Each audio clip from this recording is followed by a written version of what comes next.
गुरु ब्रह्मा गुरु विष्णु गुरुदेवो महेश्वरः गुरु साक्षात् परब्रह्म तस्मै श्री गुरवे नमः। वक्रतुंडं महाकायं सूर्यकोटि समप्रभं निर्विघ्नं कुरु मे देव सर्वकार्येषु सर्वदा। श्रुति स्मृति पुराणानाम् आलयं करुणालयं नमामि भगवत्पादशंकरं लोकशंकरं। सर्वमंगलमांगल्ये शिवे सर्वार्थसाधके शरण्ये त्र्यंबके देवी नारायणि नमोस्तुते। सभादेवताभ्यो नमः। ఇవాళ ఎంతమంది పొద్దున సుప్రభాతం పెట్టుకున్నారు ఇంట్లో? వెరీ గుడ్, చాలు. అట్లీస్ట్ గురువుగారి మాట విని ఒక్కరోజు ప్లే చేసినా కూడా గ్రేటే అనాలి. ఎందుకంటే మనం మారాం. గురువుగారు చెప్పింది విని రోజులాగా లేకుండా మనం మారగలిగాము. మిగతా రాసే యాక్టివిటీస్ అన్ని పక్కన పెట్టేయండి. ఎందుకంటే రామాయణంకి మించింది వేరే పని ఏదీ లేదు, పురాణానికి మించింది ఏదీ లేదు. అందులో రామాయణం అనేసరికి ఇంకా చాలా అటెంటివ్గా ఉండాలి. ఎందుకంటే రామశబ్దం వచ్చినప్పుడల్లా పక్కన హనుమంతుడు ఉంటాడు. ఆయన ఏం అబ్జర్వ్ చేస్తాడు? వీడికి రామాయణం కంటే వేరేవి ఎక్కువైనాయా అని చూస్తాడు. ఆయన అలా చూసినప్పుడు ఏమవుతుంది? మనకి ఇబ్బంది స్టార్ట్ అవుతుంది. అవునా కదా? ఆంజనేయ స్వామికి ఏది ఇష్టం? రాముడి ఇష్టం. అందుకంటే రామశబ్దం కానీ రామాయణం జరిగినప్పుడు అన్నీ దగ్గర పెట్టుకొని వినాలి. ఒళ్ళుతో పాటు అన్నీ దగ్గర పెట్టుకొని వినాలి. అంత జాగ్రత్త వినాలి. కాళ్ళు ఫోల్డ్ చేసుకొని వినాలి. రీజన్ ఏంటంటే మీ ముందే హనుమంతుడు కూర్చోవచ్చు, మీ కాళ్ళు ఆయనకి తగలచ్చు. అంత జాగ్రత్తగా వినాలి. ఆయన ఎలా వింటాడంటే ఎన్నో రూపాలుగా కూడా ఆయన మన పక్కనే అంతా హనుమాన్ నిండి ఉండొచ్చు. అందుకని కదలకుండా తిరగకుండా కూర్చోండిరా పురాణం అప్పుడు అని చెప్తారు. పురాణం చెప్పేటప్పుడు నియమం ఏంటంటే ఏదర్ కూర్చుంటే తొందరగా వెళ్ళిపోవాలంటే లాస్ట్లో కూర్చొని వెళ్ళిపోండి. ముందు కూర్చొని నడుచుకుంటూ అందరిని తొక్కుకుంటూ దాటుకుంటూ కాలు తగిలించుకుంటూ చెప్పలేము. దానిలో హనుమంతుల వారే కూర్చొని మన కాలాన్ని తగిలితే పాపం వస్తుంది. అందుకనే తొందరగా వెళ్ళిపోవాలనే వాళ్ళు చివర్లో కూర్చోవాలి, అట్నుంచి అటు వెళ్ళిపోవడానికి వీలుగా ఉండడానికి, ఎవరికి డిస్టర్బెన్స్ లేకుండా. లేదంటే రాకపోతే మరీ మంచిది. ఎందుకంటే తొందరగా వెళ్ళే కాడికి నువ్వు వచ్చేం లాభం? పురాణం వినేది ఎందుకు? తొందరగా వెళ్ళిపోవడానికి కాదు, ప్రసాదం పెట్టడానికి వచ్చి తినేసిపోవడానికి కాదు. హనుమంతుల వారిలాగా రామాయణం ఫస్ట్కి వచ్చి కూర్చొని అందరికంటే ముందు వచ్చి కూర్చొని అందరికంటే లాస్ట్ ఇంటికి వెళ్తాడంటే హనుమంతుల వారు. ఆ లక్షణం రావాలి అందరికీ. అప్పుడు హనుమంతుల వారిలాగా తయారవుతాం మనం. లేదంటే ఎలా ఉంటాం? ఇలా ఉంటాం, ఇంతకంటే దారుణంగా ఉంటాం. Future is always worst, past is the best. Paste best ఎప్పుడైనా మనకి. మనం అనుకుంటే పాత రోజులు అయ్యో అంటాం. మాకు తెలుసు past is the best, future is worst అని ఎందుకు అనాలా? మనం ఇప్పుడు ఇదే డెవలప్మెంట్ ఇలానే చేసుకుంటూ పోతుంటే ఆల్రెడీ యుద్ధాలు జరుగుతున్నాయి. అమెరికా రష్యా కూడా మేము న్యూక్లియర్ వెపన్స్ వేసుకుంటాం, ఒకరి మీద ఒకళ్ళు వాళ్ళు ఒకటి వేసుకుంటే బాగానే ఉంటుంది. కానీ మనం పోతాం వాళ్ళతో పాటు. Radiation. So future is always worst. అలా అని భయపడకుండా దేవుడి మీద నమ్మకం పెట్టుకొని మనం ఏం చేయాలి? దేవుడి పాదాలు పట్టుకున్న వాళ్ళు ఎప్పుడూ క్షేమమే, వాళ్ళకి ఎటువంటి ఇబ్బంది ఉండదు. నిరంతరం యత్ర యత్ర రఘునాథ కీర్తనం తత్ర తత్ర కృతమస్తకాంజలి. హనుమంతుల వారు అక్కడక్కడ ఉంటారు. ఎక్కడెక్కడ ఉంటారు? రామశబ్దం రామకీర్తనం ఎక్కడ జరిగితే అక్కడ. సో గురువుగారి మాట విని మీరందరూ పాపం చెప్పేవాడు ఎవరో ఒకరు ఇక్కడ గురువు అనుకుంటున్నాం కాబట్టి. అర్థమైందా? ఆయన మాట విని పొద్దున సుప్రభాతం ఇంట్లో ప్లే అయింది. ఎలా ఉంది రియాక్షన్? ఏమైనా చేంజ్ ఉందా? ఏదో ఆడియో నడిచింది, మన పనిలో మనం బిజీగా ఉన్నామా? రోజు నడవాలి. ఆ ఇల్లు చూడండి టెంపుల్లానే తయారవుతుంది. మీరు కొత్తగా టెంపుల్ పోక్కర్లే, ఇక మీ ఇల్లే టెంపుల్ అయిపోతుంది. ఒక 4 days బ్యాక్ మా చెల్లాయి వచ్చారు. చెల్లాయి అంటే ఓన్ సిస్టర్ కాదు, నాకు అలా చెల్లెళ్ళు ఎంతమంది ఉన్నారో నా అదృష్టం. ఓన్ సిస్టర్ పాపం చాలా బిజీ, రాలేరు. సో అందుకే దేవుడు ఏం చేశాడంటే నీకు ఎంత చెల్లెల మీద ఇంట్రెస్ట్ ఉన్నా రాలేకపోతుంది కాబట్టి నీకు ఎంతోమంది చెల్లెల్ని ఇస్తా అని చెప్పి ఇచ్చారు. అలా మా చెల్లెలు వస్తే ఆవిడతో పాటు ఒక ఆవిడ వచ్చారు, వాళ్ళ ఇంట్లో పనిచేసే ఆవిడ. వచ్చి ఇంట్లోకి వచ్చి కూర్చున్నారు. ఇక్కడే మీరు కూర్చున్న చోటే కూర్చున్నారు. నేను చెప్తా ఎందుకు మన ఇల్లే టెంపుల్లా మారుతుందని. ఆద్విక్ ముందుకు రా, ఇక్కడ అక్షజ్ నీ ముందు వేసుకో, నువ్వు వెనకకి జరుగు. ప్లాంక్ వదిలేసేయి, ప్లాంక్ వదిలేసిరా. ఈ ఏజ్ నుంచే మనం సరి చేస్తూ వస్తే వాళ్ళ నాన్న అమ్మకి మేకులా తయారవ్వకుండా ఉంటాడు. అయితే అక్కడ కూర్చున్నారు. సేమ్ వర్షిని కూర్చున్నారంటే కొంచెం వెనకాల కూర్చున్నారు. కూర్చొని ఇలా చూసారు మొత్తం. చూస్తుంది కొత్తగా ఫస్ట్ టైం రావడం. బా అచ్చం గుడిలాగా ఉందండి, చాలా హాయిగా ఉందండి, ప్రశాంతంగా ఉందండి. అది ఆ ఫీడ్బ్యాక్ రావాలి. తెలిసిన వాళ్ళు అంటే నా ఇంప్రెషన్ మీకు చెప్తారు, మీరందరూ అంటే మా సార్ ఫీల్ అవుతారనో, సార్ మీద ఇంప్రెషనో అలా చెప్తారు. కొత్త వాళ్ళు చెప్పడం అమ్మవారు పలికినట్టు. నిన్న మా పిల్లలు అన్నారు అమ్మవారు చిక్కిపోయింది, కొంచెం సన్నగా అయింది, శివుడు కూడా సన్నగా అయ్యాడని. రేపు పొద్దున అడిగా మీకు ఏమైనా ప్రసాదాలు తక్కువైనాయా స్వామి అని చెప్పి ఇవాళ 2-3 ప్రసాదాలు పెట్టేశా. కొంచెం లావు వచ్చినారేమో అనుకుంటున్నా. అమ్మవారు చెప్పలేము, పిల్లలతో పలికిస్తుంది. అలా కొత్తగా ఇంటికి వచ్చిన వాళ్ళు అభ్యాగతులు. అభ్యాగతులు అంటే చెప్పకుండా వచ్చేవాళ్ళు. చెప్పొచ్చేవాళ్ళు అతిథులు. చుట్టాలు కాకులు. చుట్టాలు ఈజ్ ఈక్వల్ టు కాకులు. ఎందుకు? కాకి ఎలా ఉంటుంది? చెట్టు మీద కూర్చొని కావు కావు కావు అంటుంది. మన చెట్టు మీదనే కూర్చుంటుంది, కావు కావు అంటుంది. ఏ కావు అంటుంది? మన ఇంట్లో ఉన్న విషయాలే, మనకి నచ్చని విషయాలే కావు కావు అంటుంటుంది. పోనీ ఇంట్లో పడిపోయింది ఏమన్నా ఉందంటే ఎంబడే టక్కుమని చెప్పకుండా పట్టుకెళ్ళిపోతుంది. ఒక సబ్బు ముక్క పట్టుకెళ్ళిపోతుంది.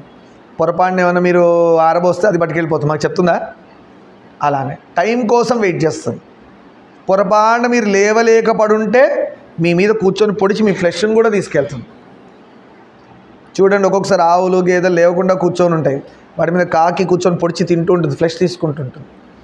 కాకి అలా, అర్థమైందా? అందుకు చుట్టాలతో పోల్చారు. మన బాధలో అంటే మనల్ని పొడిచే వాళ్ళు ఎవరు? చుట్టా. పొరపాటున రిజల్ట్ సరిగ్గా రాలేదనుకోండి, 10 సార్లు అడుగుతారు, ఏరా అంటారు.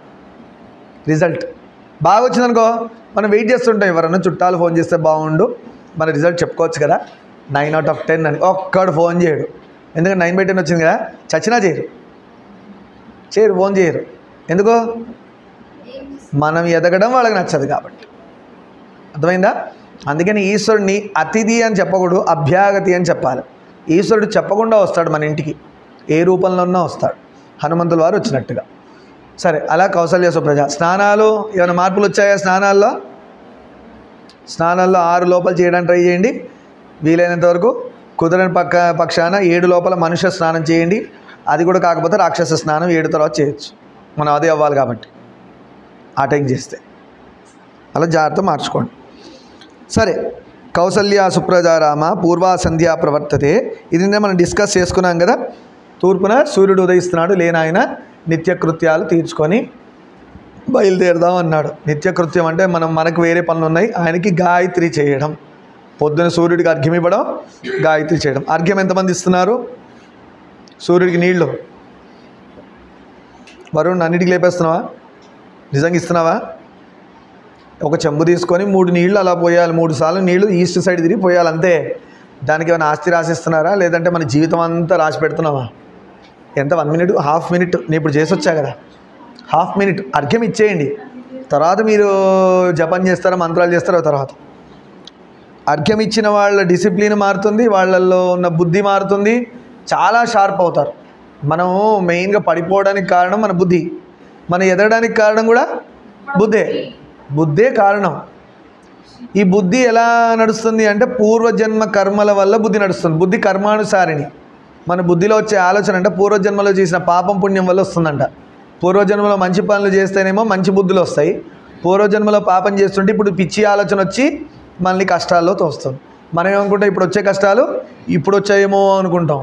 కాదు, పోయిన జన్మ పాపము పిచ్చి ఆలోచన రూపంలో ఈ జన్మలోకి వచ్చి మనకు ఆ బాధ కలిగిస్తుంది. పోయిన జన్మలో ఏమైనా తిట్టుంటే అది ఈరోజు బుద్ధికి వచ్చి ఏదో పిచ్చి పని చేసి ఇంకోటితో తిట్లు తింటాం. పోయిన జన్మలో పుణ్యం చేసి ఉంటే ఈ జన్మలో ఏదో మంచి పని చేసి బుద్ధికి ఆలోచన వచ్చి మంచి పని చేసి అందరు పొగుడతారు, అబ్బా నీలాంటి వాళ్ళు లేడరా, ఎంత మంచి పని చేసావురా. కానీ కృష్ణుడు ఏం చెప్పాడు? అటు కష్టాలు వచ్చినా దుఃఖంలో పడిపోకుండా, సుఖాలు వచ్చేస్తే ఆకాశంలో ఎగిరిపోకుండా ప్రశాంతంగా ఉండేవాడే స్థితప్రజ్ఞుడు. అది రావాలి మనకి. అంటే బండరాయిలా ఉండమని కాదు, రియాక్షన్ ఉండాలి కానీ మరి అతిగా చేయొద్దంటున్నాడు.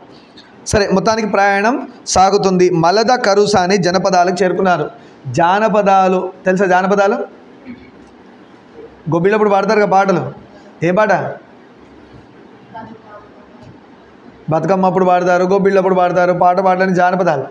ఆ జానపదాలు ఎక్కడి నుంచి వచ్చాయంటే జనపదాల నుంచి వచ్చిన మాట జానపదాలు. జనపదాలు అంటే జనాలు ఎక్కడున్నారో అవి, జనాలు నివసించే ప్లేస్ జనపదాలు. వాళ్ళు అక్కడ ఉండి ఏం చేశారు?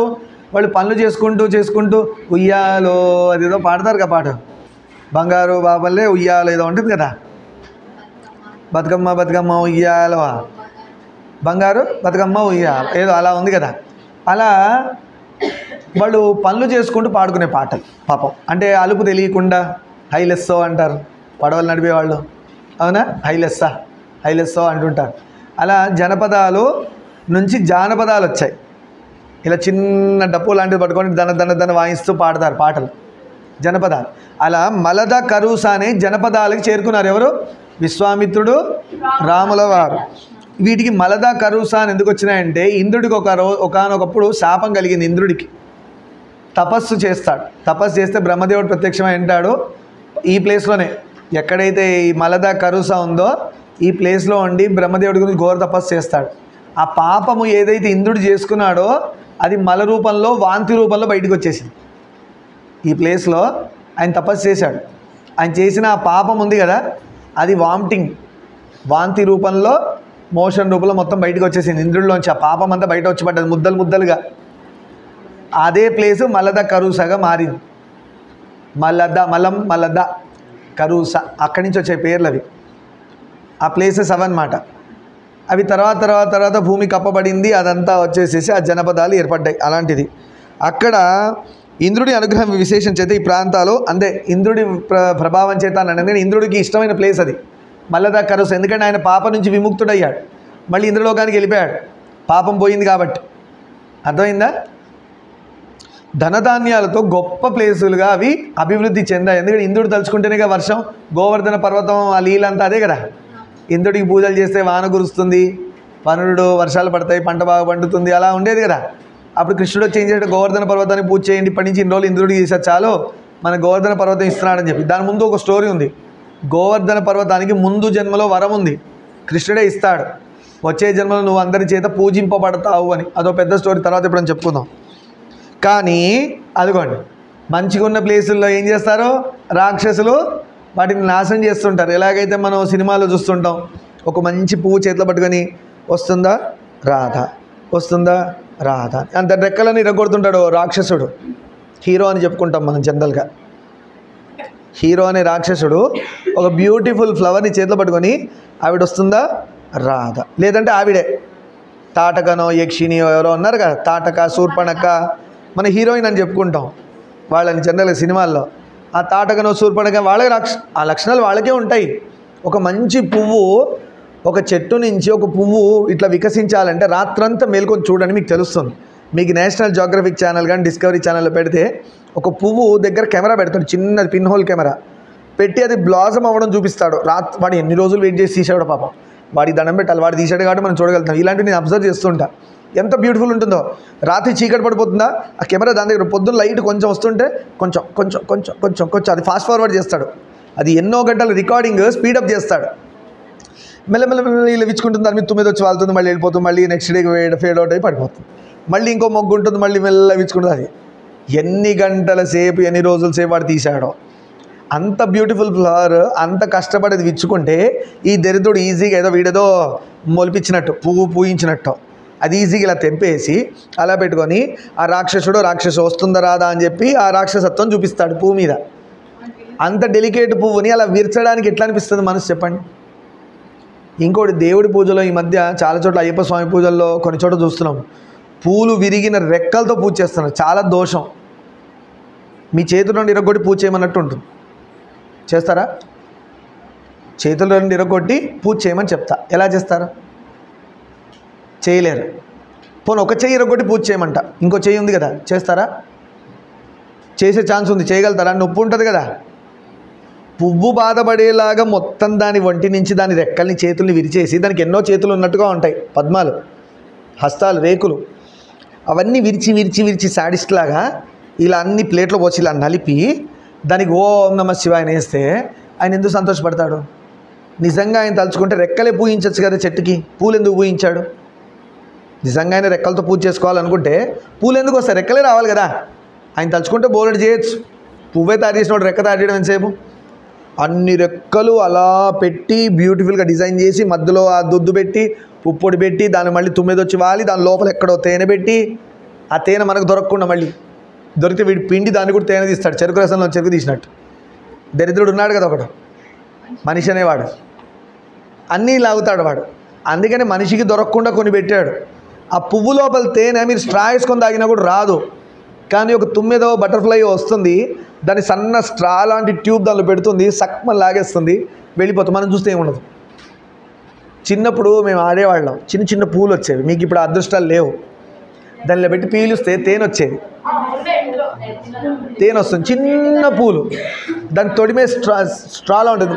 ఊళ్ళోకి వెళ్ళిన వాళ్ళకి తెలుస్తుంది, పల్లెటూరులో లేదంటే విలేజెస్ ఎవరన్నా మీ ఊళ్ళు అదృష్టం. ఆ పువ్వు వెనక అన్ని నోట్లో పెట్టుకోకండి, విషం కూడా ఉంటుంది. తెల్లపాలు వచ్చే వాటిలో నోట్లో పెట్టుకుంటే అంతే, ఇక గుట్టకాయ స్వాహ. అర్థమైందా?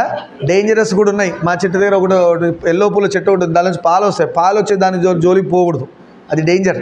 దాని మీద పురుగులే కూర్చోవు, చూడండి కావాలంటే, ఇన్సెక్ట్సే కూర్చోవు, దాని జోలికి వెళ్ళకూడదు. జిల్లెడు ఒకటి ఒకటి పోకూడదు మనం. సరే, అది అక్కడ కట్ చేద్దాం. అలా రెక్కలు విరిచి పూజ చేయకూడదు. చేతనైతే ఒక్క పువ్వు కొయ్యి, ఇప్పుడు చూడండి పూలు ఉన్నాయా లేవు, నేను వెళ్ళి తెచ్చుకోలే. ఏం చేశా, నీట్గా 4వ పూలు 5వ పూలు కోసి శివుడికి పెట్టి, ఆయన విష్ణువు అనుకున్నా, గురువు పెడితే అందరికి పెట్టాను అనుకుంటా, ఒక 4-5 పూలు పెట్టేస్తాను, దండం పెడతాను. బాగా తెచ్చుకున్నాను అనుకో, నిండా నింపేస్తా. డబ్బులు కకృతి పడి 1/4 కిలోనో 50 గ్రామ్స్ ఏదో పూలు తెచ్చుకొని ఆ బంతి పూలు కూడా రెక్కలు ఇచ్చేస్తారు. ఇలా రెక్కలు శవం మీద కూడా వేయకూడదు, యాక్చువల్గా శవం మీద కూడా రెక్కలు వేయకూడదు. ఇక శవం కాబట్టి వేసుకున్నా మనకేం లేదు. ఇక్కడ దేవుడి దగ్గర అసలు తప్పుమా, చేయకూడదు.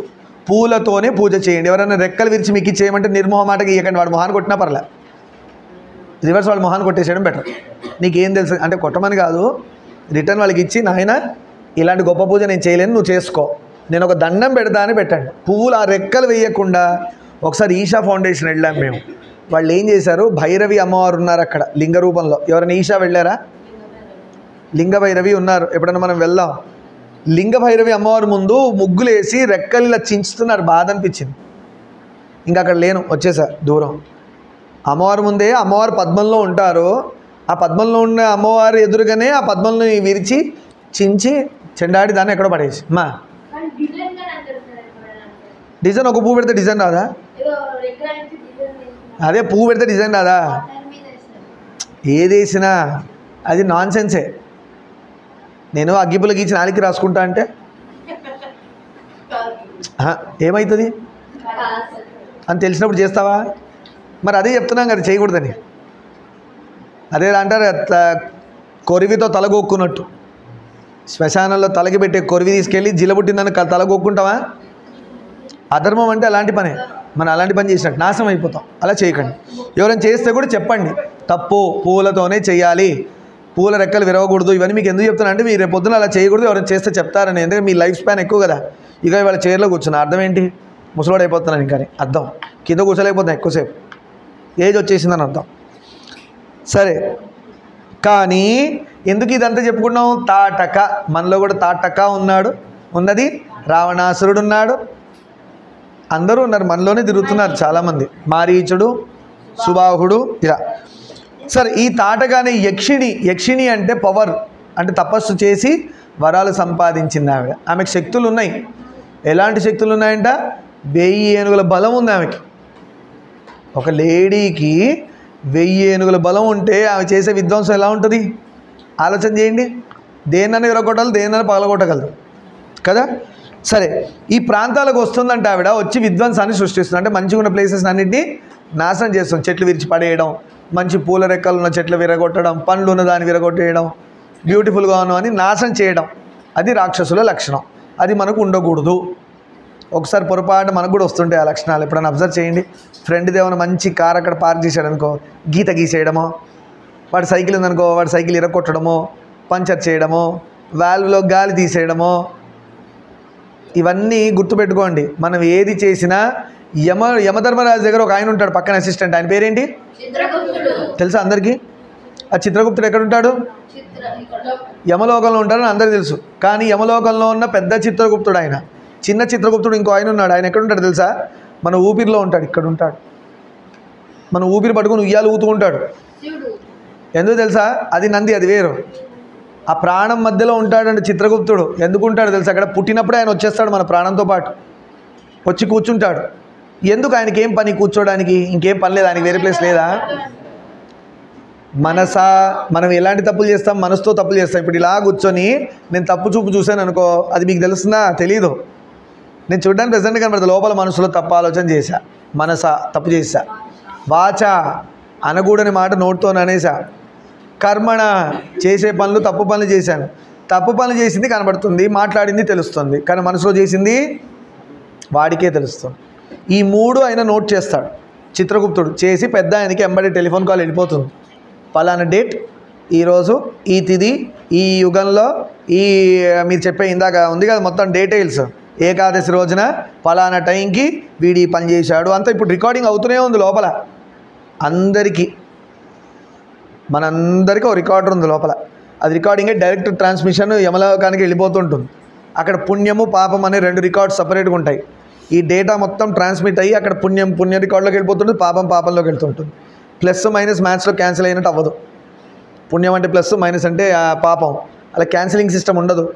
పుణ్యం ఇవ్వాలి, పాపం కూడా అనుభవించాలి. పుణ్యం ఫస్ట్ అయిపోకూడతారంట, తర్వాత పాపంలో దిగుతారు. ఎందుకు? మనం పుణ్యం ఇంతే చేస్తాం కాబట్టి. పాపం అంత చేస్తాం, చాలా టైం పడుతుంది. అందుకే వీడికి ఎంత ఉందో ఆ పుణ్యం అని చూస్తారు. ఓ 20% పుణ్యం ఉంది, ఓ 80% పాపం ఉందనుకో, ఫస్ట్ ఇది అయిపోగొట్టండి అంటాడు. ఆ ఇంద్రలోకం, ఆ లోకం, ఈ లోకం తిప్పుతారు. అప్సరసలు డ్యాన్స్ చేస్తారు, జ్యూసులు ఏవో ఇస్తారు, తాగుతాడు. ఆ పండ్లు గిండ్లు తింటాడు, ఆ పుణ్యం అయిపోగొట్టేస్తాడు ఆ 20%. ఇప్పుడు స్టార్ట్ అయింది అసలు మ్యాచ్. 80% యమలోకాన్ని తీసుకెళ్ళి శిక్షలు స్టార్ట్ చేస్తారు. ఇక ఇది ఎప్పుడైనా గరుడ పురాణం చెప్పుకున్నప్పుడు ఆల్రెడీ చెప్పుకొని ఉన్నాము, మళ్ళీ ఎప్పుడైనా చెప్పుకుందాం. చెప్పిన శిక్షలు ఎలా ఉంటాయో దారుణంగా ఉంటాయి. మన ప్రహ్లాదుడు శిక్షలు పెట్టేటప్పుడు ప్రహ్లాదుడి కంటే విష్ణు భక్తుల్ని శిక్షలు పెడతాడు నరసింహస్వామి సినిమాలో. ఎవరు చూశారు? దానిలో విష్ణు భక్తుల్ని హిరణ్యకశిపుడు శిక్షలు పెట్టారు చూసారా? వేడి గాజుని వేడి చేసి చెవులో పోస్తారు. వేడి ముద్రలు ఇలా పెట్టి వాళ్ళకి కాలుస్తారు స్కిన్ మీద పెట్టి. ఇంకా బాగా చెప్పాలంటే చావా సినిమా గోల్డ్ ఎలా బీకారు, అవి చాలా మినిమం. చావా సినిమాలు చూసి మనం కడుపులో తిప్పి కళ్ళెంబడి నీళ్ళు వచ్చేసేసి మన శివాజీ యొక్క కొడుకుని అలా చంపేశాడా దరిద్రులు, వాళ్ళు దొరికితే మనం కూడా అలా చేసేద్దాం అనేది రోషం వచ్చింది. ఇలాంటి కంటే దారుణమైన హింసలు యమలోకంలో ఉంటాయి. ఇనుప ముక్కులతో ఉన్న కాకులు, ఏమ్మా జాగ్రత్త వినండి, కాకులకి ఇనుప ముక్కులు ఉంటాయంట, తేలకి ఇనుప కొండీలు ఉంటాయి, తోక కూడా ఇనుపదే ఇరక్కుండా. ఆ మెల్ల బయటికి తోయండి అన్న, దాన్ని చంపకండి.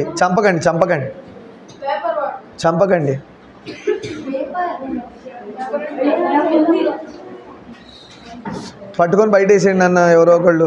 వరుణ్ మెల్లగా ఎక్కించుకొని బయటేసి. Very nice. చంపద్దు. అయితే యమలోకంలో ఉన్న వాటికి కాకులకి ఇనుప ముక్కులు ఉంటాయంట. ముక్కు ఇనుపతో తయారవుతుంది, అది విరగదు. తేలు కొండీలు ఇనుపతో, తోక కూడా ఇనుపదే. జెర్రీ అంటారు, ఇలా ముందు కొండీలుండి పొడువుగా ఉంటుంది, పాములాగా స్కార్పియన్ లాగా ఉంటుంది కానీ ఇంకా పొడువుగా ఉంటుంది జెర్రీ. బట్ కొండీలు ఉంటాయి, దానిలో తీసుకెళ్ళి పడేస్తారంట. అవి ఎప్పటి నుంచో వెయిట్ చేస్తుంటాయి, ఎవడు పడతాడో పైనుంచి తినేద్దామో కొరికేద్దామని. చీకటి గది, దానిలో తీసుకెళ్ళి పడేస్తారు. దాని నిండా జర్రులు, ఇనుప ముక్కులు, కాకులు, తేళ్ళు, మంటగప్పలు, అన్నీ విష సర్పాలు అన్నీ లోపల తిరుగుతూ ఉంటాయి. వీడు దొరకంగానే అన్ని అటాక్ చేస్తాయి. ఒళ్ళు కనబడుతుంది, ఇక ఒళ్ళంతా అవే ఇట్లా పట్టి పీల్చేస్తూ ఉంటాయి, జలగలు అలాంటివి. అది కొన్ని సంవత్సరాలు లేదంటే కొన్ని డేస్ అలా సఫరింగ్ ఉంటుంది వాడికి. అరుస్తూ ఉంటాడు. చస్తాడా? చావడు. ఎందుకు? చచ్చాకే అక్కడ పోయింది, ఇంకా చచ్చే ఆప్షన్ కూడా లేదు కదా. చచ్చే ఆప్షన్ లేదు, చస్తేనే అక్కడ పోయారు. ఇంకేం చేస్తాడు? చావడిగా చచ్చినట్టు అనుభవించాల్సిందే. నెక్స్ట్ ఏమైంది?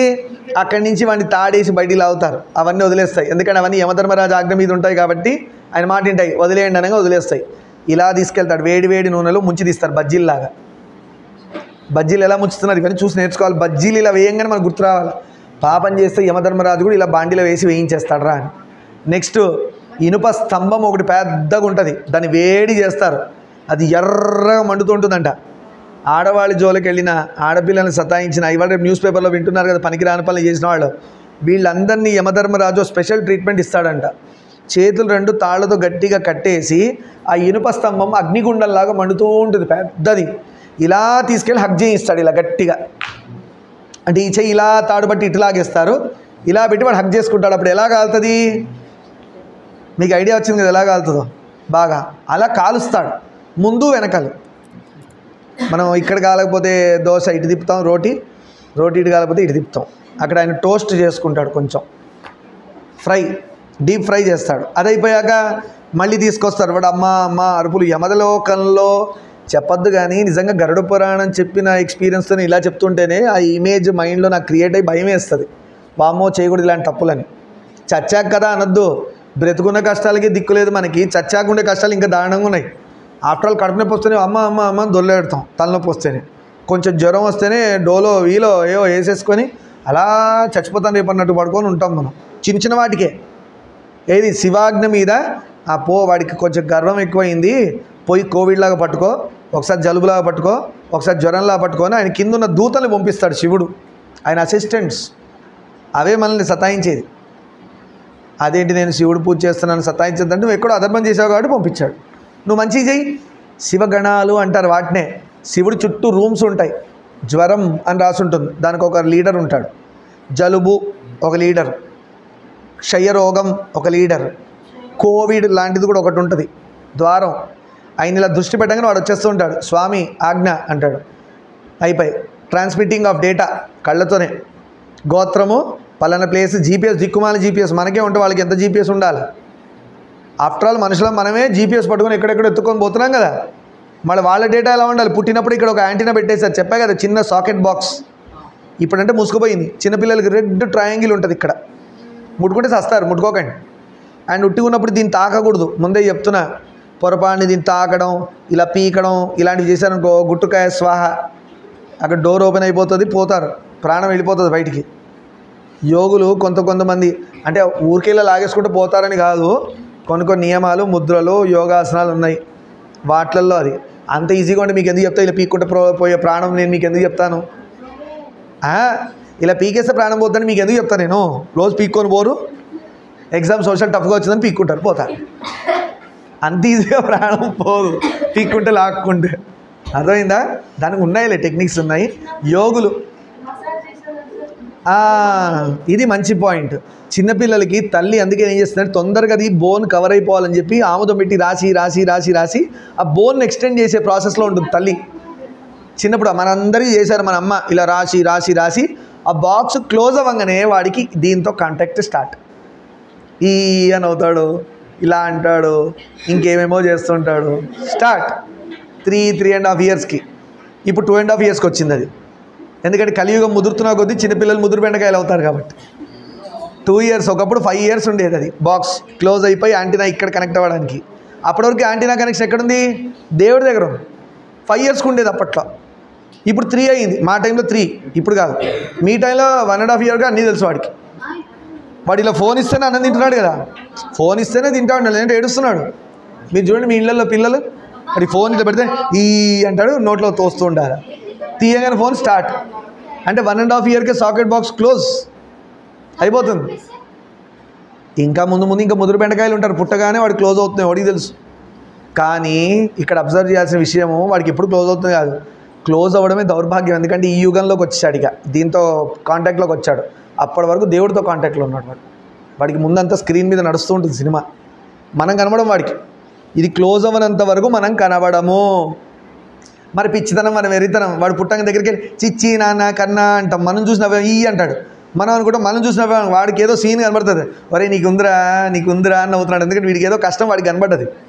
ఆ చిన్నపిల్లాడికి ఈ వచ్చి పలకరిచ్చిన వాడు ఇది కష్టం వాడికి తెలుసు, అందుకు నవ్వుతున్నాడు. నువ్వు వెళ్ళేటప్పుడు ఉంది మధ్యలో నీకు మంచిగా ఫిక్సింగ్ అని నవ్వుతూ ఉంటాడు. ఒక్కొక్కసారి వాడు కూడా భయపడి ఏడుస్తాడు. చూసాడు, సడన్గా పిల్లలు ఉలిక్కి పడి ఏడుస్తాడు. వాడికి ఏదో కనబడని కూడా కనపడింది, భయపడిపోయాడు. వాడికి తెలుసు వాడు చూడ్డానికి ఇంతున్నాడు బుజ్జి బేబీలాగా. వాడి మైండ్ మనకంటే చాలా జనరేషన్స్ ముందుంది, చాలా నాలెడ్జబుల్. ఎందుకంటే దేవుడితో కాంటాక్ట్లో ఉంది అది. అందుకే సడన్గా ఏడవగానే మనం చీమ కుట్టిందా, అమ్మ ఎత్తుకుతుంది పాపం, చీమ కుట్టిందా దోమ కుట్టిందా అని మొత్తం వీళ్ళంతా తీపి బట్టలు తీసి వాడి అంతా చెకింగ్ చేసి ఇన్స్పెక్షన్ చేసి మళ్ళీ బట్టలు వేసేస్తుంది కదా, అవునా కాదా? ఒక్కొక్కసారి వాడే టొయ్ అని చేసుకొని కూడా ఏడుస్తాడు, అవునా కాదా? వాడే భయపడతాడు, టాయిలెట్ చేస్తాడు సొయ్ అని వాడే భయపడతాడు. ఇది ఎక్కడి నుంచి వచ్చిందని వాడికి తెలియదు పాపం, కయ్య అని ఏడుస్తాడు. అబ్బాయి కావచ్చు అమ్మాయి కావచ్చు ఎవరైనా కావచ్చు, ఇలాంటివన్నీ చేస్తాడు. అదే ఇట్లాంటివే శ్రీకృష్ణుడు కూడా చేశాడు అలాంటివే. సరే బ్యాక్ వచ్చేద్దాం. పుట్టుకతోనే 1000 ఏనుగుల బలం కలది ఈమె తాటకకి 1000 ఏనుగుల బలంతో పుట్టింది. అదే గర్వం. మీకు డౌట్ రావచ్చు, దేవుడు తపస్సు చేస్తే మనకు పవర్ ఇస్తాడంటాడు. దేవుడు మనకి ఇస్తాడు పాపం. మీరు మంచి అడిగితే మంచి ఇస్తాడు, చెడు అడిగితే చెడు కూడా ఇస్తాడు. కానీ చెడు చేసిన వచ్చే రిజల్ట్ మీరే అనుభవించాలి, మంచి చేస్తే వచ్చిన రిజల్ట్ కూడా మనం ఇచ్చాం. మీకు ఏం కావాలో అప్పుడు బుద్ధి ఆలోచించి కోరుకోవాలి. తాటక ఏం చేసింది? బ్రహ్మవరం వల్ల 1000 ఏనుగుల బలం కావాలన్నది, ఇచ్చాడు. ఏమైంది? చచ్చింది. ఎవరి చేతిలో? రాముడి చేతిలో. ఎందువల్ల? పనికిరాని పనులు చేసింది. ఆ బల గర్వంలో పనికిరాని పనులు చేస్తాడు. హిరణ్యకశిపుడు కూడా అంతే కదా. లాస్ట్లో నరసింహస్వామి పాపం ఎక్స్ప్లెయిన్ చేస్తాడు చంపే ముందు కూడా, ఒరే నీకు ఒకటి ఉంది డౌటు, నన్ను ఎవరు చంపరని, అలా పెట్టుకోకరా, నీకుండు క్వశ్చన్కి ఆన్సర్ ఇస్తా అని చెప్పి ఒక పెద్ద ఎస్సే టైప్ ఆన్సర్ రాశాడు పాపం నరసింహస్వామి.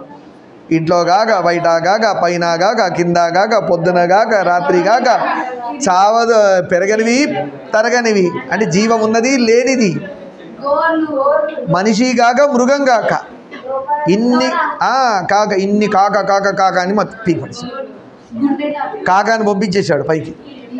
అవునా కాదా? ఆయన ఎంత, ఇప్పుడు ఆలోచన చేయండి, ఎంత బ్రహ్మ దగ్గర వరాలు తీసుకున్నా. మీకు డౌట్ రావచ్చు, అలా ఎలా ఇచ్చాడు బ్రహ్మవరం? ఇవ్వాలి. మొన్న కూడా అదే చెప్పారు. హిరణ్యకశిపుడు గొప్ప తపస్సు చేశాడు, దానికి తగ్గ వరం ఇవ్వాలి. వీడు మూర్ఖుడు అడిగింది అలా అడిగాడు, నన్ను ఎవరు చంపొద్దని, నాకు చావు ఉండద్దు అన్నాడు, కుదరదు అన్నాడు. అప్పుడు ఏం చేశాడు? పెద్ద లిస్ట్ తయారు చేశాడు. ఇంటాగాక, బయటగాక, పైనగాక, అయ్యో పెద్ద తయారు చేశాడు. సింపుల్గా ఏం చేశాడు? అన్నీ కలిపి వచ్చాడు. విష్ణుమూర్తి మంచి చెస్ ప్లేయర్, ఆయనకి లాజిక్స్ తెలుసు, ఎవరిని ఎట్లా లేపేయాలి, ఎవరిని అందరినీ కాదు అధర్మంగా ఉన్నవాడిని. అలా హిరణ్యకశిపుడు స్వాహ అయిపోయాడు. సరే, ఈమెకు ఉన్న 1000 ఏనుగుల బలం వల్ల ఎవరు ఈమెని ఎదిరించలేకపోతున్నారు. అగ్నికి ఆజ్యం తోడైనట్టు ఈమెతో పాటు ఆమె కుమారుడు మారీచుడు, అదిగో తాటక కుమారుడు మారీచుడు, వీడే రామో విగ్రహవాన్ ధర్మ సత్యధర్మ పరాక్రమ అని చెప్పాడు. అలాంటి మారీచుడి నోట రామాయణం మొత్తంలో బంగారు వాక్యం వచ్చింది. వాడెవడు? రాక్షసుడు. ఎవడి కొడుకు? తాటక కొడుకు. వాడికి అలాంటి బుద్ధి ఎలా వచ్చింది? వాడికి ఒకసారి రామ దెబ్బ తగిలింది, బాణం. శబ్దవేది సీతేష్ ఆ అస్త్రాలతో కొట్టాడు. శబ్దవేది సీతేషు మారీచుడికి, శబ్దవేది సుబాహుడికి వేస్తే చచ్చిపోయాడు. మారీచుడు మాత్రం గడ్డ కట్టుకొని సముద్రాల్లో కొట్టుకుపోయి ఎక్కడో పడ్డాడు. తర్వాత వాడు సీతమ్మను పట్టుకెళ్ళడానికి జింక రూపంలో వచ్చాడు, ఆ వాడే. అయితే వాడు ఆ మాట అనడానికి కారణం ఏంటంటే రామస్పర్శ వాడికి ఉంది. ఎలా? రాముడి బాణం దెబ్బ తెలుసు వాడికి. అందుకనే మారీచుడు రామాలో రా అనగానే పారిపోతాడంట. ఆయనకు లక్షణం ఉంది, రామాలో రా ఉంది కదా ఫస్ట్ది, ఒరే ఇక్కడ రా రా అనగానే పారిపోతాడు. రా అనగానే మా అంటాడేమో, రాముడు వచ్చాడేమో కొడతాడేమో అని భయం. రామశబ్దం అంటే అంత భయం పట్టుకుంది మారీచుడికి. ఏరా బాగున్నావా లో ఏరా అనగానే పారిపోతాడు. బాగున్నావు అడగక్కలే మనం మారీచుడిని. రా తర్వాత మా అంటాడేమో, వచ్చాడేమో అని భయపడు. ఆ రా శబ్దం అంత భయం పట్టుకుని వెళ్ళిపోతాడు, ఉండడు, చంపేస్తాడు. ఈ జనపదాలను అతల తల్లి కొడుకు, పెద్ద రాక్షసి చిన్న రాక్షసుడు, ఇద్దరు కలిసి కదా నాశనం చేస్తున్నారు. దుష్టురాలైన తాటకను వధించమని శ్రీరాముడితో అన్నాడు విశ్వామిత్రుడు. రాముడికి పాపం ఫస్ట్ వికెట్టే లేడీ. బౌలింగ్లో ఫస్ట్ వికెట్ ఎవరు తీయాల్సి వస్తుంది? లేడీ తీయాల్సి వస్తుంది. మనకు ధర్మంలో ఏమంటారు? ఆడదాన్ని హింసించద్దు, చంపవద్దు, అవునా, ఆడవాన్ని గౌరవించాలనే ఒకటి ఉంది కదా ధర్మంలో. ఆయనకి చూడు ఎలాంటి పరీక్ష. ఫస్ట్ వికెట్ తీయాల్సిందే తాటక, ఆడదాన్ని చంపాలి. చూద్దాం. రాముడికి విశ్వామిత్రుడు తాటకని చంపమని చెప్పాడు, కానీ రాముడు మాత్రం వెంటనే చంపేలే. చెప్పారా గురుగారని బాణాలు తీసి వేసేలే. ఒక్క నిమిషం మౌనంగా అలా ఉన్నాడు. ఎందుకున్నాడు? గురువుగారు ఆడదాన్ని చంపమంటున్నారు, గురువుగారు ఆడది కదా, ఒక అవకాశం ఇద్దామా అని ఆలోచిస్తున్నాడు. పాపం ధర్మం కదా నేర్చుకుంది. ఆయన ధర్మాన్ని గుర్తు తెచ్చుకొని ఫాలో అవుతాడు. రాముడు గొప్పతనం అది. మనం ఇక్కడ వింటాం, ఇలా వదిలేసి ఇంటికి వెళ్ళి మనం ఇక గడప దాటంగానే మన ఇష్టం. మనం వెళ్తే దోమని చంపుతాం, ఈగ వెళ్తుంటే ఈగని చంపుతాం, చీమ పాపం దాని పోతే ఇటు నుంచి అటు కొడతారు, అటు నుంచి ఇటు కొడతారు, ఇటు ఫుట్బాల్. రేపొద్దున అదే మనల్ని కోర్టులో వేసి ఆయన కూడా ఫుట్బాల్ ఆడతాడు యమధర్మరాజు. ఏ ప్రాణినైనా భగవంతుడు సృష్టించాడు. మనల్ని ఎలా ఆయన సృష్టించాడో అన్నిటిని ఆయన సృష్టించాడు. అంటే దోమ గుర్తుంటూ చూస్తూ ఉండమని కాదు, విదిలిస్తే వెళ్ళిపోతుంది. ఇవాళ రేపు ఇంకా శాడిజం స్టార్ట్ అయింది. ఆ బ్యాట్ పెట్టుకొని పట్ట పట్ట పట్ట పట్ట పట్ట చంపుతూ ఉంటారు దోమల్ని. అలా అని సేమ్ అక్కడ ఉంటుంది ట్రీట్మెంట్. కరెంటు వైర్లు కట్టేసేసి ఆ యమ బట్టలు ఏం చేస్తారంటే ఒక్కొక్క 4 కరెంటు వైర్ల మీద పడేస్తారు మనల్ని తీసుకుపోయి. నన్ను కాదు, నేను అలాంటివి చేయను. అలా పడేస్తారు. అక్కడ పట్ట పట్ట పట్ట పట్ట కాలి కింద పడతాడు. మళ్ళీ తీసి అయి బాగుందిరా అని ఇట్టేస్తారు. మళ్ళీ పట్ట పట్ట పట్ట పట్ట అంటది, పకోడీలు ఇసిరేసినట్టు. అదే అవుతుంది మరి. అన్యాయంగా నిన్ను ఎవరు చంపమన్నాడు దోమల్ని అంటే డౌట్ రావచ్చు. అదేంటి సార్ దోమలతో కలరా డెంగ్యూ ఇంకేవో ఎవరు తెప్పించుకోండి, ప్లగ్గి పెడితే వెళ్ళిపోతాయి. ఆలోట్ ప్లగ్గి పెడితే వెళ్ళిపోతాయి కదా. ఒంటికి రాసుకునే చాలా పేస్ట్లు వచ్చినాయి, అది కూడా రాసుకుని కూడా వెళ్ళిపోతాయి. లేదు ఇల్లు శుభ్రంగా ఉంటే రావు, ఇల్లు నీట్గా ఉంటే దోమలు రావు. దోమలు వస్తున్నాయంటే అర్థం ఇల్లు ఎక్కడో ఉంది, దానికి ప్లేస్ ప్రొవిజన్. డార్క్ బ్లాక్, అందుకని అప్పట్లో చూడండి ఇంటి పెయింట్ అంతా వైట్ వేసేవాళ్ళు. ఇవాళ దిక్కుమాల కాన్సెప్ట్, బ్లూ ఒకటి, ఎల్లో ఒకటి, బ్రౌన్ ఒకటి, బ్లాక్ ఒకటి. డార్క్ కలర్స్ ఎక్కడ ఉంటే అక్కడే దోమలు ఉంటాయి. అందుకనే వర్షాకాలంలో అప్పుడప్పుడు డార్క్ కలర్స్ వేసుకోవద్దు, అర్థమైందా? ఆ దోమలు అన్నీ వాడి చుట్టే తిరుగుతుంటాయి డార్క్ కలర్స్ ఉంటే. ఆ వైట్ మీద కూర్చోవు, ఎందుకు? దాని తెలివి చూడండి. ఎందుకు దోమలు డార్కే సెలెక్ట్ చేస్తే అంటే అవి కనబడవు కాబట్టి. వైట్ మీద అనుకో మంచిగా కనబడుతుంది, కొట్టేస్తాడు, చంపేస్తాడు. లేదంటే ఇంకో బల్లికి కనబడుతుంది, తినేస్తుంది. వాటికి కూడా తెలివి ఉంది చూసారా. డార్క్ బ్యాక్గ్రౌండ్స్ మీదనే కూర్చుంటాయి, లైట్ బ్యాక్గ్రౌండ్ మీద కనబడవు. అందుకని దోమలు రాకుండా ఇంట్లో నీళ్లు నిలవకుండా కొంచెం చూసుకోవాలి. ప్లగ్గి పెట్టేసుకుంటే చాలు, వెళ్ళిపోతాయి. అవి ఉండేది ఎప్పుడు మహా అంటే 4-5 నెలలే. ఎండాకాలం అయితే మొత్తం మాయం, ఉండవు, ఎండకు ఉండవు. సరే, రాముడి భావం గ్రహించాడు విశ్వామిత్రుడు. ఏమని ఆలోచిస్తున్నాడు రాముడు? అయ్యో ఆడదాన్ని చంపడం ఎందుకు అని. విశ్వామిత్రుడు మనలాగా ఇన్ని మాటలు అప్పట్లో మాట్లాడరు. నేను మొన్న కూడా చెప్పా, భర్త పక్కన లెఫ్ట్ సైడ్ నడుస్తుంటే భార్య ఈవిడెవరండి అని అడగక్కర్లే మనం. ఇటు నడిస్తే కూతురో చెల్లెలో అయి ఉంటుంది. మీ చెల్లెలా కూతురా అని అడుగుతారు అప్పుడు. లేదంటే మావిడండి, మా కూతురు, మా చెల్లెలు, ఇలా చెప్పేస్తారు వాళ్ళే. హనుమంతుల వారు రాముల వారిని కలిసినప్పుడు చెప్తా ఆ విషయం. మనందరికీ హనుమంతుల వారి లక్షణం రావాలి, మాట్లాడే మాటలో క్లారిటీ ఉండాలి. సీతమ్మ కనబడింది సీతమ్మ అన్నాడు, సీతమ్మ కనబడింది అనలే. అదే చూశాను సీతమ్మను అన్నాడు, సీతమ్మను చూశాను అనలే. ఎందుకు? ఈ రెండింటికి తేడా ఏంటి అంటే, సీతమ్మను అని పొరపాటున ఆపాడు అనుకో, ఉందా పోయిందా సీతమ్మ? సీతమ్మ అని ఆపేశాడు, అప్పుడు ఏమై ఉంటుంది? అవతల వినేవాళ్ళు సీతమ్మ అనగానే ఎంత టెన్షన్లోకి వచ్చేస్తారు ఏమైందో అని. అందుకని ఏది పాజిటివ్ వర్డ్ ముందు పెట్టి సీతమ్మ అనే వర్డ్ని నెక్స్ట్ పెట్టాడు. ఏది పాజిటివ్? సంతోషకరమైన వార్త, చూశాను అంటే అయిపోయింది. ఇక తర్వాత సీతమ్మనే అని అర్థం చేసుకున్నారు. ఎందుకో వెళ్ళిన పని అదే కదా. మన మాట అంత క్లారిటీ ఉండాలి. హనుమంతుడి హనుమాన్ చాలీసా చేసిన, సుందరాకాండ చదివినా, దండకం చదివినా, హనుమాన్ బడబానల స్తోత్రం విన్నా, హనుమాన్ బడబానల స్తోత్రం ఎప్పుడైనా మీకు వినిపిస్తా, చాలా పవర్ఫుల్, అన్ని బీజాక్షరాలే. అసలు ఒక మనిషికి ఎన్ని రాక్షసులు సతాయిస్తున్నారో తెలుస్తుంది. ఒక మనిషిని ఈ ప్రాణాన్ని పట్టుకొని ఎన్ని రాక్షసులు సతాయిస్తాయో, ఎన్ని జ్వరాలు సతాయిస్తాయో, ఎన్ని రోగాలు సతాయిస్తాయో, దానిలో అన్నీ ఉన్నాయి. ఎన్ని అసలు వింటుంటే అసలు ఇన్ని ఉన్నాయా మనకి, అందుకే మనం ఇట్లున్నాం అనుకుంటాం. మనల్ని పీడించడానికి బోలెడు ఆఫర్స్ ఉన్నాయి. ఇవన్నీ ఎందుకు మనల్ని పీడించాలా? మనం చేసిన పాపమేగా. ఇవన్నీ ఈశ్వరాజ్ఞ మీద వచ్చాయి మన మీద పడ్డానికి. అందుకే ధర్మంగా ఉండాలి. ఒకడంటాడు నా బుర్రకు ఆన్సర్స్ ఎక్కట్లే అంటాడు, అది కూడా రోగమే. ఏదో వాడి బుర్రను పట్టి పీడిస్తుంది, తలుపులు వేసి పెట్టిన ఆన్సర్ లోపల పోవట్లే. ఇంకోటి ఉంటుంది, తలుపులు తీసి పెడుతుంది. ఇప్పుడు యూట్యూబ్లోనో, మొబైల్లోనో, ఇన్స్టాగ్రామ్, ఫేస్బుక్ రాగానే ఓపెన్ అవుతాయి డోర్స్. అవి అయిపోగానే క్లోజ్. స్కూల్లో టీచర్ చెప్పినా వెళ్ళదు బుర్రకి, ట్యూషన్ సార్ చెప్పినా వెళ్ళవు, మంచి విషయాలు అస్సలు వెళ్ళవు, చెవులు దూది పెట్టుకున్నట్టు ఉంటుంది. ఇవన్నీ అవే రోగాలే. సరే, మొత్తానికి స్త్రీని ఎలా చంపాలనే సంశయం వద్దు అన్నాడు విశ్వామిత్రుడు. అయ్యో ఆడదాన్ని చంపాలని ఆలోచిస్తున్నావు రామా, అలాంటి డౌట్ పెట్టుకోకు. ఆడది అంటే ఆడది దానిలాగా ఉంటే ఆడది, అవునా కాదా? ఇప్పుడు ఆడదానిలాగా ఉందా? లేదు. ప్రవర్తన ఎలా ఉంది? మగవాడిని చంపి తింటుంది, అన్నీ నాశనం చేస్తుంది. ఒక ఆడది దానిలాగా ప్రవర్తించకుండా ఉందంటే అది ఆడది కాదు, దాన్ని చంపచ్చు అని అర్థం. ధర్మమే, చంపచ్చు అని చెప్పాడు. అధర్మపరాయణ తాటకను చంపితే దోషం రాదని కర్తవ్యం ఉపదేశించాడు. అది గురువు మాట అంటే అది. నాయన నువ్వు ఆడదని ఆలోచిస్తున్నావు, కానీ అది ఆమె ఆడదానిలాగా ప్రవర్తించట్లేదు, చంపితే నీకేమీ అధర్మం అంటదు, చంపేసేయి అని చెప్పాడు. వెంటనే రాముడు దృఢ నిశ్చయుడై అంజలి ఘటించాడు. గురుగారు చెప్పారు కదా, సరే గురుగారు నేను ఎందుకు చంపుతున్నాను, నేను చంపాలనుకో చంపండి, మా గురుగారు చెప్పారు, గురువాక్కు నాకు ఇంపార్టెంట్. ఇది ఎవరు చెప్పారు? దశరథ మహారాజు చెప్పాడు. ఎక్కడ? రాముణ్ణి విశ్వామిత్రుడి చేతిలో పెట్టాడు. నాయన ఇక్కడి నుంచి మీ గురువుగారు ఏది చెప్తే అది వినన్నారు, అందుకు నేను మీకు చెప్తాను, ఇప్పుడు చంపుతానంటున్నాడు.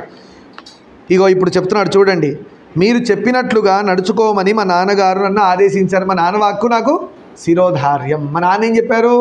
మీరు ఎలా చెప్తే అలా నడవమన్నాడు నన్ను. అందుకే మీరు ఇప్పుడు ఏం చెప్పారు? నన్ను తాటకని చంపమన్నారు, నేను చంపేస్తా అని పెట్టుకున్నాను. వారి ఆజ్ఞ నాకు శిరోధార్యమని పితృవాక్య పరిపాలనా శక్తిని చాటాడు. అలాగే గురువు గారు ఆజ్ఞ పాలించడం శిష్యుని కర్తవ్యమని భావించి తాటక వధకు ఉద్యుక్తుడైనాడు. ఇక్కడికి శుభం పలుకుదాం. రేపటి రోజున బుధవారం ద్వాదశి రోజున శ్రీరాముల వారు తాటక వధను చేస్తారు. మంగళం కోసలేంద్రాయ మహనీయ గుణాత్మనే చక్రవర్తి తనూజాయ సార్వభౌమాయ మంగళం.